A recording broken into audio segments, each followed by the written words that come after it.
It's hard to remember where my train of thought was the last time I came out with a video was, at least without looking it up.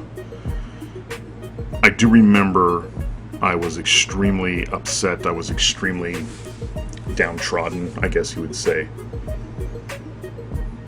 because I was one of the few people that basically called out what the issue was and would not let it go.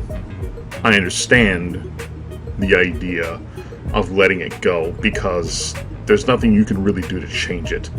My issue for the last couple of years had been specifically with our owner. I couldn't have picked a worse battle to fight. But I felt that the cusp of all of the issues that we have start with him. He's the problem. He's the head of the snake. He's the issue that is at the cusp of every single issue that we have here in Washington, and the buck stops with him. I sort of warned against the idea of getting rid of our general manager. I don't mind the fact that we got rid of him, but I didn't see us getting better without him. Some of us had suspected that Bruce Allen had diverted a lot of the issues that this organization had. He was able to communicate and converse with some of the entities that were looking to break stories like the Washington Post. But without him there, without that buffer, it was pure Dan. And we're starting to see the dominoes fall after Bruce is gone.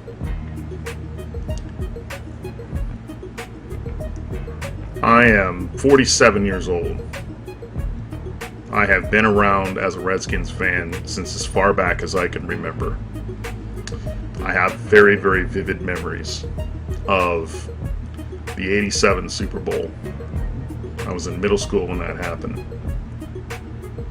And that Super Bowl solidified my fandom. I knew from that point on that I was going to be a fan for the rest of my life because I loved everything that this team was. As a young man, you don't necessarily get into politics. You don't get into management. You don't get into play styles. You know, your heroes are very much on the screen or on the page. We didn't have internet back in my day, so that was where we drew a lot of our influence from. You know, I became a fan of this team because I loved the colors, I loved the mascot, I loved the coaches, I loved some of the players. And as the years had gone by and the players and the coaches have changed, the colors and the logo have not stopped.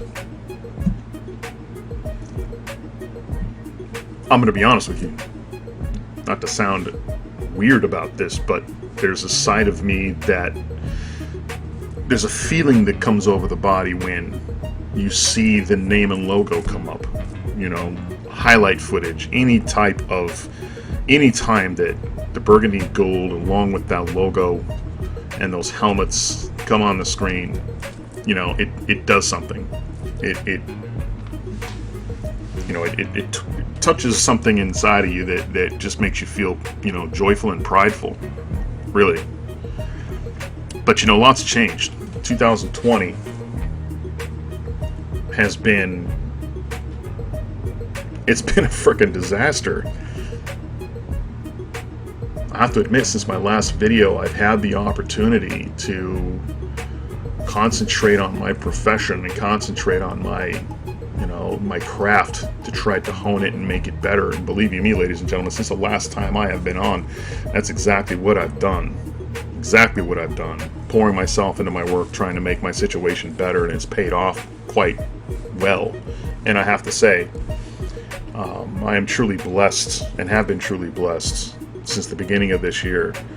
I know that there's a lot of you out there, a lot of you that are watching this video probably that 6 months ago you had gainful employment, you had a routine check that was coming in, you were able to make a living and pay your bills, and then now it's not the case. Now you're experiencing hard times. And for those of us that aren't, for those of us that have not experienced that. In my opinion, it's just the luck of the draw. It really is. My heart goes out to the individuals who are in hard times right now.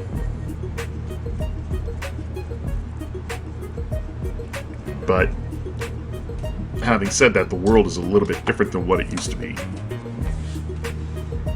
It's a lot more sensitive, and in a lot of cases, it's a lot more volatile. And right now, with cancel culture the way that it is, there's no way that the Washington Redskins make it out of 2020 without something like this happening. And I'm getting a kick out of the article writers too. Everybody out there is writing an article in order to get clickbait. You know, Daniel Snyder caves in to the liberal left. Daniel Snyder didn't cave into anybody. Daniel Snyder caved into FedEx. Let's get one thing straight. For those of you that don't know, and I'll just go ahead and go into it, there's a lot of us that do. When your sponsors start leaving you, it's time to change things. There are board meetings, emergency board meetings, and lawyers that are filling up conference rooms, and they're going over like a fine-tooth comb over everything. Whatever it is that they can do, how it is that they start doing backflips and bending over backwards to try to change the situation to bring them back. That's a lot of money. And now you have minority investors that are talking about getting out. But back onto the name change debate. In fact, you know what? I'll change the name. I'll change that. We'll talk about the name debate later. Let's move on into present day events. The way the situation stands now, quite frankly, I had been hearing for 3 days prior to this article with the Washington Post being released and its possible magnitude and potency. And quite frankly, I said to a couple of friends who had texted me that were talking about this, I'd actually sent out a couple of texts to some individuals saying, hey, look out, this article's coming. From what I hear, it's really, really bad. I'm going to be honest, the thing I was really, really looking forward to, I said, I don't care what's said in this article. I don't care what comes out. I really, really don't care.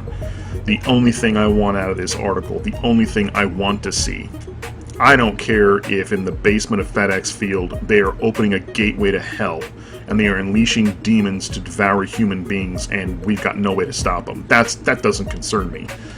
The only thing I am concerned with is whatever it is that's going on, that Daniel Snyder is implicated as the culprit. He is the one that is pointed out, and the buck stops with him, and all the evidence ends with him. That's all I care about.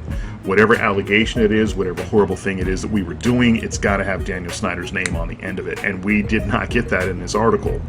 Did not get that. And I got to tell you, I would like to commend I feel horrible. I should have researched this before I started this video, but I would like to commend the young lady that came out and had her picture splashed on the front page of the Washington Post. The only woman out of 14 that, from what I understood at that point, that came out and said, screw it. This has got to stop. If I am in violation of an NDA and they end up coming after me and suing me, then whatever. She's the only one out of all those women. The only one. So this isn't over, okay? I don't know. The NFL has not necessarily announced they're going to launch an independent investigation, but I have a sneaky suspicion that the Washington Post expected this article to have a lot more teeth, and it ended up, prior to publishing, that this is what they were left with. I have a sneaky suspicion there were a lot more people talking about coming out, but the minute the word started to leak, I have a feeling that some people drew some cold feet.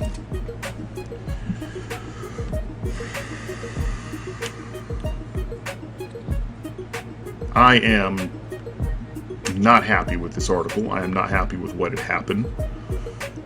It's an easy fix for Daniel Snyder. You just fire the people responsible and you put out an apology letter, which has already happened, and then you move on. Second verse, same as the first, nothing new with us. This incident is not going away. This name change debate is not going away. These issues are not going away. This is something that's going to continually keep coming up. And this, I don't know if you guys recall, some of my past videos, when we talked about quarterbacks, we talked about head coaches, the entire laundry list, almost as long as the Cleveland Browns, the laundry list of quarterbacks, the laundry list of coaches with this pro-Dallas media, every single highlight, every single game on prime time, They've got to bring it up. Every single solitary game, they bring it up. We can't shake it. We're not going to shake this name change debate. I foresee for the next 20 years, this is going to be subject matter for every single primetime game that we play, formerly known as the Washington Redskins, formerly known for disparaging Native Americans, and fought this battle for years. And their owner was not budging and forced by their sponsors to change their name. This is going to be the narrative for the next 20 years. Mark my words. Along with the quarterbacks, along with the coaches, you're going to get the name change debate. I don't care if they end up calling us the Washington Tinker Tots. They're going to be bringing up the Redskins for the next 20 years. And it's just going to be an open wound all over again. Daniel Snyder, I don't think is going anywhere, guys. I mentioned this on Louis T's channel when he went live, and I'll say it to you guys. I don't think Daniel Snyder's going anywhere. And I'm getting a kick out of a lot of these articles that have come out where it said that the NFL has no choice but to replace him. This is written by beat writers that know a damn thing about the way that sports work, especially at the NFL level. They don't understand what it is. Again, clickbait. I actually feel dumber having read some of their articles. First of all, Roger Goodell has no power here. He has no power to do this. Now, granted, there have been owners that have given up their situations before, but you got to be in a very specific position in order to do that. And if I'm not mistaken, just to up and have an owner removed from their franchise, you have to have a majority vote from the other owners. The commissioner is just a spokesman for the other owners. That is it. He's not the sheriff. He's not the governor. He's not the president. He is a commissioner. Okay, he just delves whatever it is that the other individuals want.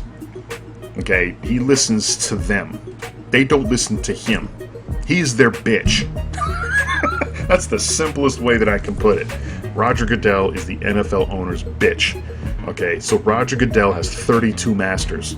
So if you want one of those guys removed, Roger Goodell just doesn't walk up to Redskins Park and knock on the door and say, you got an hour to get your crap out of here. That doesn't happen. I do believe you've got to have a majority vote from all the other owners. And trust me, the only way you're going to get a majority vote from all the other owners is if you start affecting their pocketbook. Now, where it gets interesting is with all of the scrutiny that has gone into the Washington franchise, are you standing to lose money off that product in Washington, and would it be more beneficial to have another owner in place to get this revenue stream back up and running? Because as it stands, the last couple of years, Daniel Snyder has not done a very good job at all at selling season tickets. He has been losing ticket sales hand over fist, and now he's starting to lose sponsors. That is the reason why I think Daniel Snyder might get removed. Certainly not this scandal. Not buying that at all. But we'll see. I'm hopeful. A lot of us are hopeful. I don't necessarily think that getting Daniel Snyder out is going to be guaranteed success for us. I don't think Jeff Bezos knows a damn thing about football. And quite frankly, I don't foresee us having a winning season under a guy like that. Not too many millionaires left, billionaires at that point, that can turn this team over. But we'll see. Moving on to the other subject. As far as the name change debate goes, going back onto that, there's a lot of speculation as to where this name change debate is going to go. I'm a little scared about the name change. I really, really am, because I think that this name change is being pushed for a very specific reason. I think this name change is being pushed as a counter to being ousted as an owner. If you can rebrand and you can improve your sales off that rebranding, which is not easy to do. It is not easy to do. There's a lot of companies out there that have tried rebranding that have not been successful. At this level, at the corporate level, it's not as easy as a lot of people think it is. If it was, Nike would have done it a long time ago. Reebok would have done it a long time ago. It's extremely difficult for these guys to rebrand. And if they do and if they get it successful, the odds are low. But if they're able to do it, then hey, that's a good revenue stream for them. I don't think Dan's smart enough to pull something like that off. And we know what it's like for him to hiring people out there that know what they're doing. It's much like this presidential, situation. Once they're in, they're out. He hires them and brings them in, and then they're out. So I think that if you end up with a rebrand, that could be a possibility in which this owner is able to stay. but don't mark my words. I'm not hopeful. I am a little worried about him changing the name and then getting ousted as an owner, and this next owner that comes in is not only stuck with a name that he didn't choose, but all of a sudden he's got a bunch of stadium issues too. Now, with this name change debate, I've seen a lot of name changes out there. I am not a fan of about 90% of them. I do like the Warriors. I've got no problem with the Warriors. The problem I'm going to have, though, is if you have any type of Native American iconology, you are still going to seek the wrath of that community. And I find it hilarious. Amanda Blackhorse, you need to bend over and get your ass kicked. I can't stand this woman. So she has been fighting this name change debate for 20 years. I've been reading articles about her bitching and kvetching about all kinds of stuff. Hates this name change, has been leading this debate for years. And then she comes out and turns around and says that if she wants to make it up to her people, you start calling them the code talkers. Wait a second here. So the part I don't understand is you don't like the fact that we're using Native American iconology as our mascot, and your answer to the solution in getting it changed is a Native American icon? Are you smoking crack? There's a contradiction in terms. In other words, I don't have anything to do with the rest of my life. I'm looking for a fight. And this one looks like it's about to end, so we may as well start another one so that we can continue my idiotic path. I can't stand her. The code talkers, no. No, not the code talkers. I'm sorry, but not the red tails. I'm not naming it after anybody that is one day going to get offended in 2025. With as sensitive as people are getting now, it's only going to get more butthurt and more sensitive. You may as well name it after an animal. Name it after an animal, because if the ASPCA is going to come after you, they're going to have to come after about 30 other teams in the NFL. And in having said that, what animal do you go to? I don't know. Maybe you make one up. Maybe you come up with a fictitious one. Because if Seattle can call themselves the Seahawks, then maybe we should be something else. Maybe we should be... I've heard Direwolf out there. Okay, sure. I do like Red Wolf. I do like that. I did see Louis' last video about the Red Wolf and the uniforms and the designs. I actually like that. Not too many of these I like. That's up in the 10% of mascots that I like. So Red Wolf and Warriors. I do like Warriors. And Warriors does not necessarily have to be derived of a Native American theme. So, where do we go from here? Guys, I don't know where we go from here. I don't know where I go from here.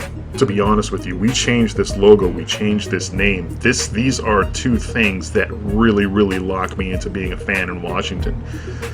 Because I'll tell you what, I'm not a local. I'm not from the DMV area. I didn't grow up there. I've been on the West Coast. I've been on the West Coast my whole life, and I've been a fan, and I've been a sort of a satellite fan of the Washington Redskins out here my whole life. And changing this name and changing this logo, I don't know. If you change it to something that I can't stand, can I be a fan of this team anymore? I don't know. To tell you the truth, if I'm not a fan of this team, where do I go? I thought, well, would going to Seattle make sense? Because they're your local team. I spend more time in Seattle than I do anywhere else. But to be honest with you, I don't think I'd be a fan of the NFL at all. I have not been happy with the product that the NFL has put out in the last 10, 15 years. It's not the same game that I remember. It's not the same rules. It's not the same situation. I end up getting more pissed off nowadays watching games than I ever have before. Maybe I just go on to college. I don't know. I can't even stand really watching college all that much, to tell you the truth. So who knows? Who knows? I don't know where to go from here. But I'm waiting to see what we end up changing the name to. I'll definitely put out a video then. I'm kind of going ad hoc here too, guys. I was not planning on doing a video, but with all this nonsense going on, it's crazy. I figured I'd at least do one and put one up. So I know you guys haven't seen me for a while, and I apologize for being gone for so long. But busy as ever trying to handle my stuff and trying to focus on the things I need to focus on.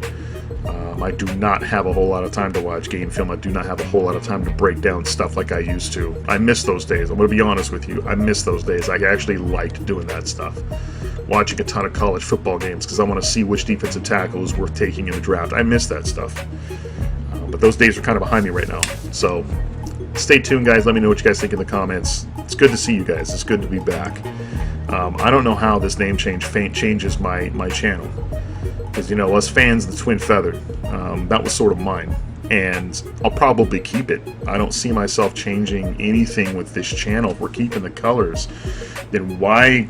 I think I'd keep the feathers. So if we end up calling ourselves the Red Wolves or the Peacocks or the Tinker Tots, whatever, I think I'll keep the feathers. That's a part of our history. You know, that's our legacy right there. And that's something that I'll remember, and it's going to be in a special place in my heart. So as far as I'm concerned, we're still fans of the Twin Feather on this channel. So having said that, guys, I'm going to take off. We'll see you guys next time. Again, let me know in the comments what you guys think. All right, for us fans of the Twin Feather, we ride together, Redskins for life. We'll catch you next time.